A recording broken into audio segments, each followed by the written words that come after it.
Pada kali ini kita akan membahas market basket optimization ya. Jadi itu dia kayak keterkaitan antara elemen lain ketika mereka diproses. Contohnya, misalkan di sini ada 7.501 transaksi ya. Jadi di 7.501 transaksi ini totalnya. Kita nih pengen tahu nih kayak misalkan di supermarket tuh, ketika orang beli tomato, apakah dia akan cenderung beli spaghetti juga? Ketika dia beli french fries, apa gitu item tambahannya lagi? Jadi biasanya kan di minimarket tuh kayak kalau kita beli roti cenderung beli mentega. Jadi kira-kira market basket analisis tuh seperti itu ya.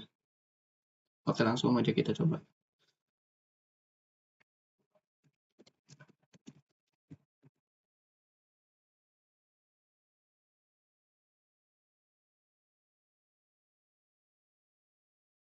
Neonat buka deh.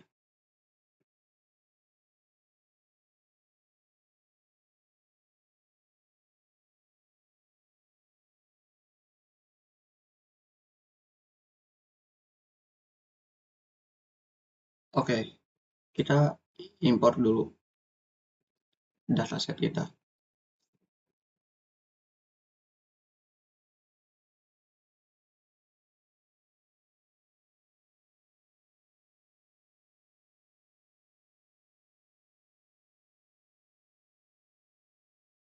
Langkah pertama itu kita seperti biasa import library dulu.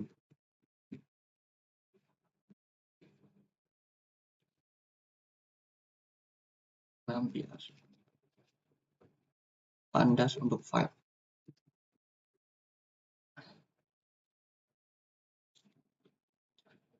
Yang kedua kita import datasetnya sekaligus kita langsung implementasi uh, a priorinya ya. Sebelum itu kita install dulu nih. Ini bukan library bawaan. Di sini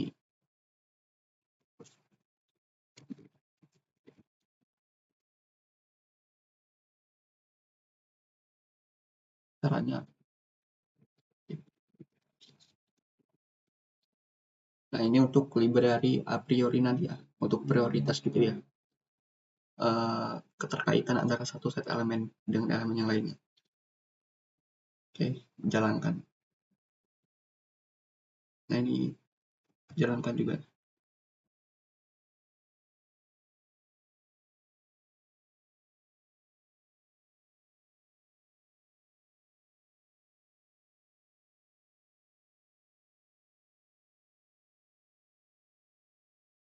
Oke, kita implementasikan. Pertama import dataset dulu. Variabelnya dataset.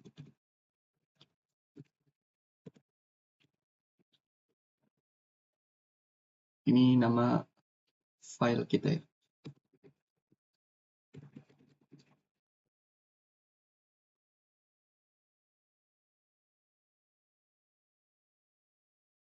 Nah, di sini kita dulu dataset kita.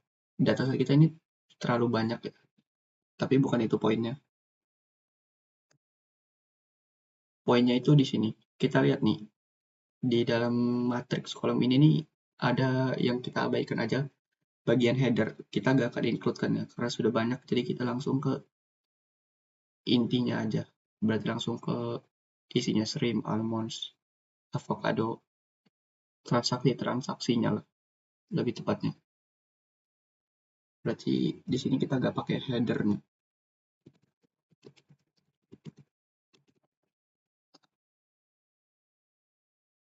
Kita buat transaksinya itu dalam matriks kosong. Habis itu kita buat loopingan sesuai dengan jumlah dataset kita. Dataset kita tadi kita ketahui ada 7.500. 7.501 ya. Oke.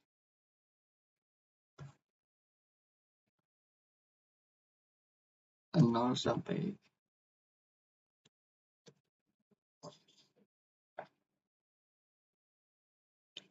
nah kita tahu kan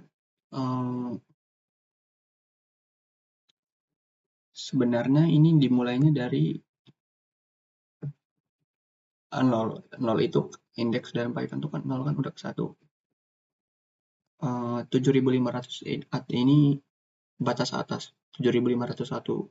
Sebenarnya dia tidak akan dihitung 7501 karena 0 ini udah indeks ke 1, jadi 7501 ini dia diinputkan juga ya, batas atasnya.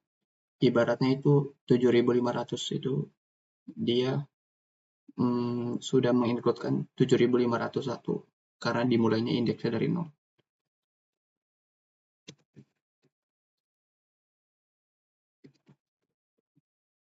Transaction data kita tambahkan str. Nilai datasetnya, dataset values. Matriks I dan J. Nah, J-nya kan kita belum ada nih, matriks J-nya. Jadi kita buat for J.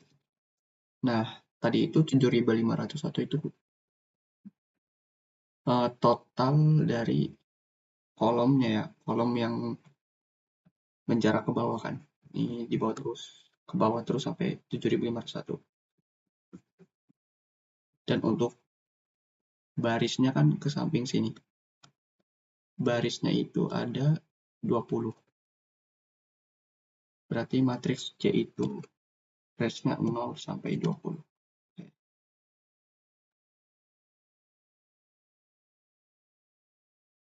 Oke, aman. Nah, selanjutnya kita buat aturan dari transaction ini.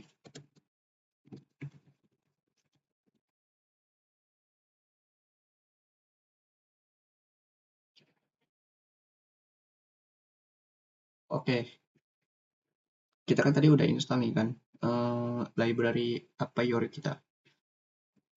Jadi di sini kita langsung import di bawahnya. A priori ini bukan library kita tuju ya, tapi dia library pusatnya dan kita ingin mengambil library a priori-nya. Nah, sekarang kita buat aturannya. A priori. Nah, parameternya pertama itu transaction. Oke, transaction kita udah buat variabelnya tadi di atas ini. Berarti itu transactions. Nah, sekarang habis itu minimal support. Oke, minimal support itu apa? Jadi itu ibaratnya kita ingin menjelaskannya dalam dataset kita itu misalkan contohnya nih.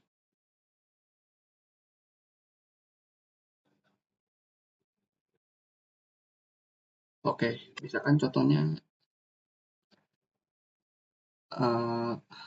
satu keterkaitan item misalkan di sini ada roti.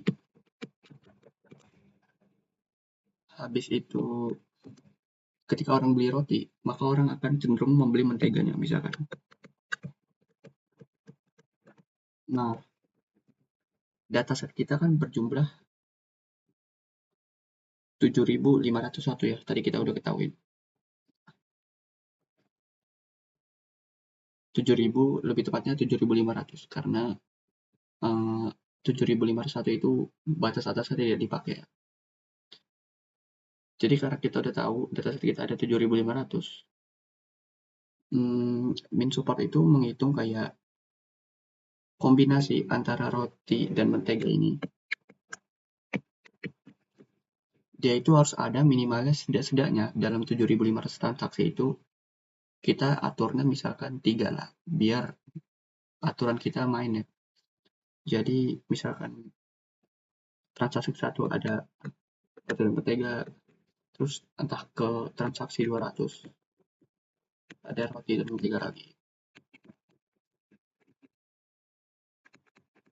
Dan transaksi misalkan ke 300 itu ada roti dan mentega lagi. Dan itu contohnya dari minimal support. Oke, berarti kalau gitu gimana cara nentuinnya? Cara nentuinnya kita pakai kalkulator. Minimal support tadi kita transaksinya minimal ada 3 dari seluruh transaksi. Berarti 3 dibagi 7.500. Hasilnya 0,004. Ini kita masukin di sini.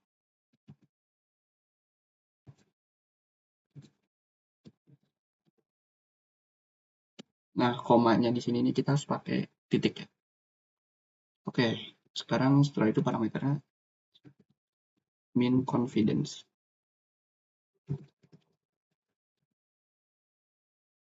Nah, min confidence itu apa? Jadi ibaratnya kita pakai contoh yang sama lagi, roti dan mentega aja biar gampang.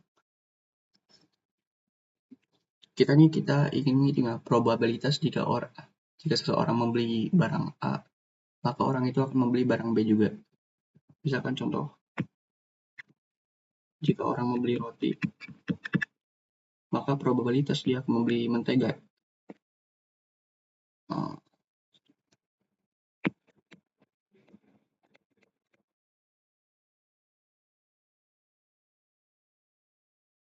30%. Nah, ini contoh dari min confidence. Contohnya bisa lain kayak misalkan orang beli ayam, dia akan membeli saus. Min confidence-nya berapa? 30% berapa? Kita atur di sini 20%, 0,2. Nah, habis itu min lift. Parameter ketiga. Min lift itu kayak contohnya kita pakai roti mentega lagi nih. Jika seseorang nih misalkan di satu keranjang ada roti, mentega, saus. Nah, tadi kita misalkan aturnya roti dan mentega aja. Min lift ini, misalkan lift kita 3 ya. Jika min lift 3,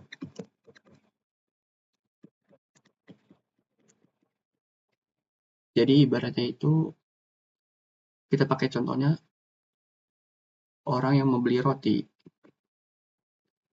3 kali akan cenderung membeli mentega juga dibandingkan orang yang membeli saus doang gitu atau item lain. Jadi ibaratnya kalau kita beli roti itu cenderungnya meningkatkan 3 kali kemungkinan untuk kita membeli mentega juga dibandingkan kita beli item lain kayak saus, apa teh atau apa gitu. Oke, kita pasang di sini 3. Nah, min length sekarang parameter selanjutnya itu min length. Min length itu kita dalam satu transaksi itu yang dijadikan aturan itu berapa. Jadi ibaratnya kayak ini, roti mentega ada 2 kan. Jika ada roti harus beli mentega, itu namanya 2. 2 length panjangnya. Kalau misalkan orang beli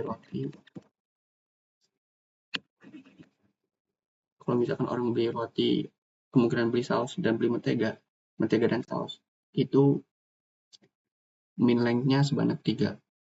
Karena kita pakai 2 doang kayak roti dan mentega, jadi kita settingnya 2.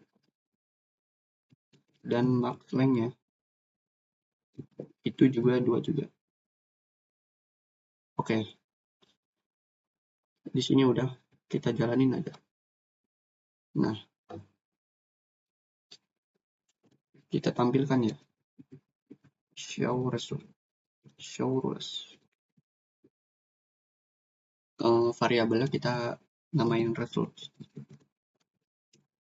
Dan kita jadiin list. Habis itu dalamnya itu rules.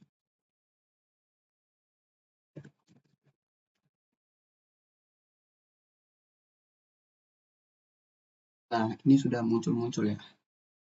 Data-data dari sini nanti kita akan buat di dalam data inspect ya. Yang bertujuan untuk datanya agar lebih terorganisir lebih baik lagi. Kayak misalkan di sini kita udah tahu nih. Ini ada item base from Max dan ada item add honey. Ini contohnya aja. Item base itu item dasarnya ya. Misalkan kita beli Fromac Blends, maka kemungkinan kita akan item add itu item yang dibeli karena kita membeli item pertama. Maka kita kemungkinan akan membeli madu. Honey di sini. Nah, jadi terus ada keterangannya juga kayak confidence-nya 0,24, lift-nya 5,1.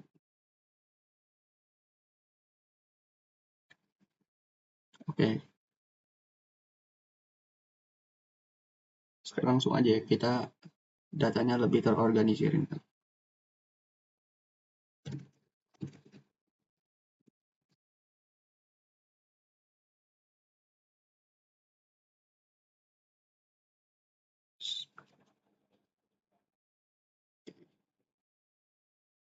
Kita buat dev ins.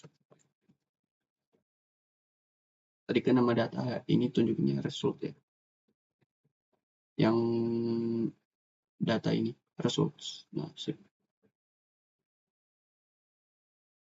jangan lupa ini buat fungsi bawahnya. Kita buat variabel ya. LHS itu left hand side bisa dibilang. Dia kayak item dasarnya. Kita buat dalam bentuk matrix karena ini dia dalam bentuk array kan. Hasilnya tadi result. Ini kita buat variabel baru dulu. Nah, ini indeksnya. Kita lihat nih. Untuk LHS dia ada di order statics ya. Order static itu ada di indeks pertama, ini indeks 0. Indeks Python kan dimulai dari 0. Ini 0. Support ini indeks ke 1. Nah, order static ini bagian LHS, confidence, lift, dan RHS. Oke, berarti ini ada indeks di 2. Pertama kita isi 2 dulu di sini. Nah, yang kedua, nah kita lihat lagi ya. Kita pakai contoh ini aja. Order static ini dia ini punya satu aturan asosiasi ya.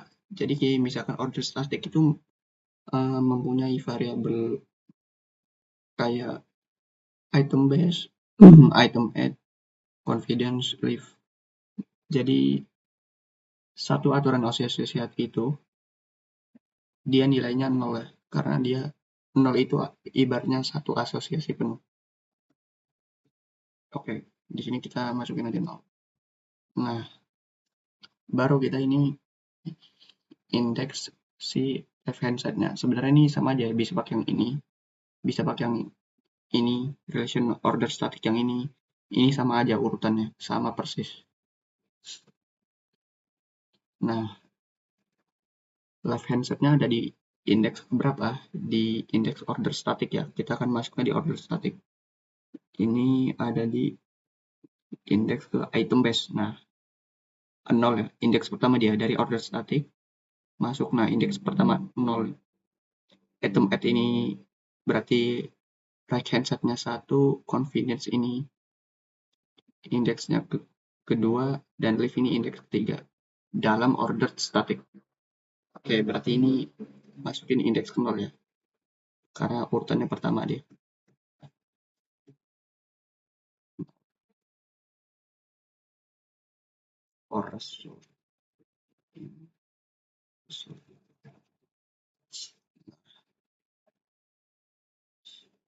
Kita singkat ya ini RHS.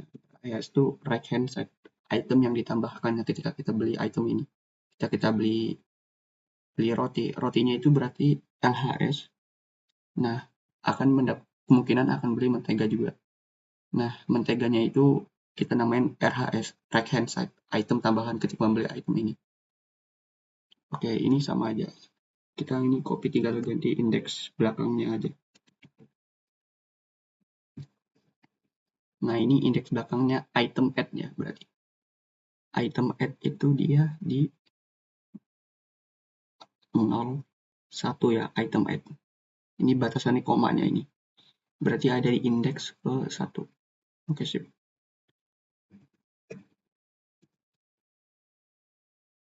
Oke, ada item support ya, kita pakai support.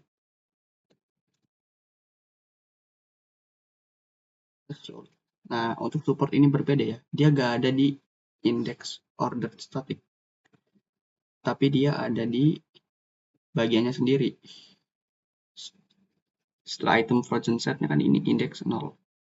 Nah, dia ini independence ya. Gak ada di order static, gak ada di mana. Jadi dia tinggal kita masukin indeksnya ada. Berarti ini indeks 0, 1. Berarti dia terletak pada indeks 1.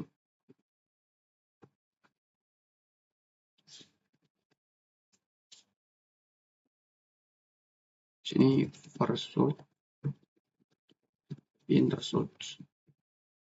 Nah, kayak item-item apa lagi yang belum? Yang belum nih berarti sisa confidence dan lift ya. Ada di matrix order static.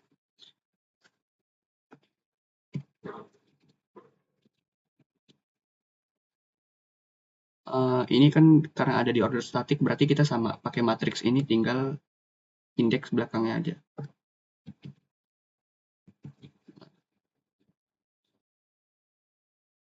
Untuk confidence itu indeks berapa? 0, item base 0, item add 1. Nah, confidence ini di indeks kedua. Oke, sip. Berarti kita ganti satunya dengan 2. Terakhir yaitu lift ya. Oke, kita copy aja nih. Nah, lift itu terakhir ya kalau nggak salah. Nah, kan terakhir kan. Berarti karena confidence 2, berarti terakhirnya 3. Ini kita ganti 3. Jangan lupa kembali nilainya. Dalam bentuk zip. Format zip.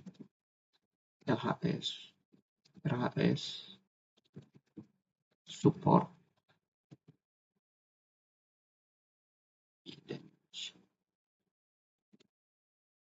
Lift. Nah, oke, di sini belum selesai ya. Kita buat dalam data frame biar keorganisir dengan benar tujuan kita. Kita buat variabel baru aja. Namanya result in data frame. Kita panggil library dari Panda yaitu pd.data frame dari Pandas ya.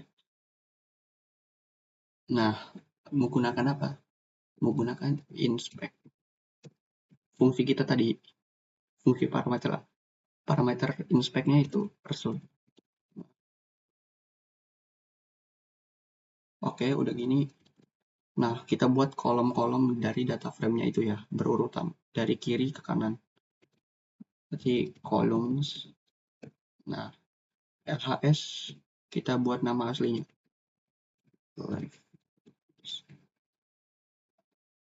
Dan untuk RHS nama aslinya itu right hand side.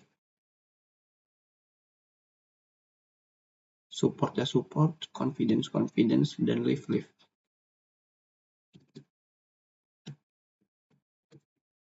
Ini tulisannya bebas ya, mau awalnya kapital atau enggak, formatnya bebas.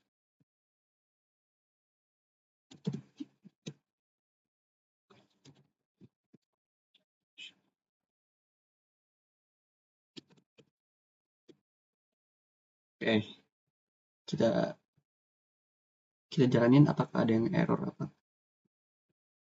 Oke, aman ya. Nah, kita langsung aja show data frame non sorted. Ini kita menampilkan hasil data frame yang kita buat ya dari inspect yang ini, pengurutan indeksnya dan lain-lain. Tapi ini belum disort. Dalam artian masih ngacak gitu. Urutannya tuh belum dari yang terbesar kecil, apakah dari yang terkecil dari terbesar. Udah kita masukin variabel yang tadi kita buat. Result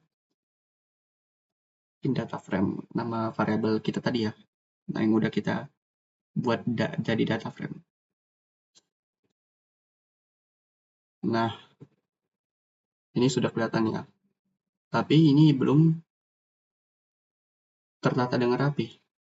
Leaf-nya ada yang kecil ke besar. Nah, ini tiba-tiba besarnya di tengah-tengah, terus balik lagi ke kecil. Tapi kita fokus ke item-itemnya aja, left hand side. Jadi ini artinya, jika orang membeli barbecue sauce, kemungkinan dia akan membeli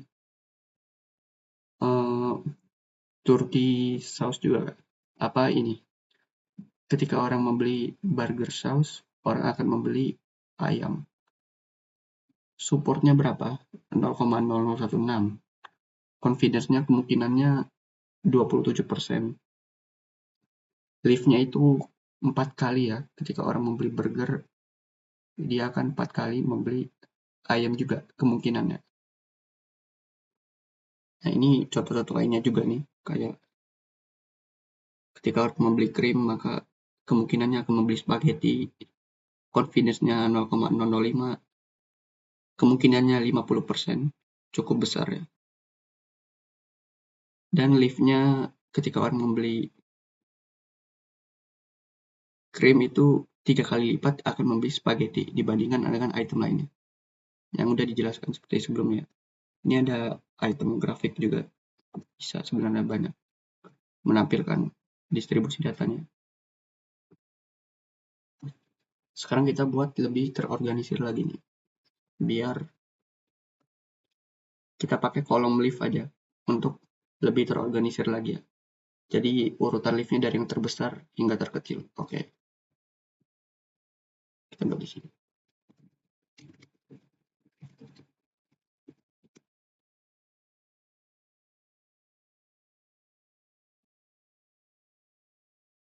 Caranya ini variabel tadi, variabel data frame kita itu result in data frame. Karena kita yang ngambil yang data terbesar dulu, berarti urutan dari terbesar and largest. Nah, berapa banyak kan? 10 aja ya, cukup. Ini terlalu kebanyakan, kita ambil contohnya 10 aja. N-nya 10. Kolom yang digunakan. Nah, kolomnya kita harus mengikuti dari si kolom yang ini ya, kita buat di variabel ini. Apa yang kita ambil? Kalau kita mau sortirnya by the leaf, pakai kolom leaf. Oke.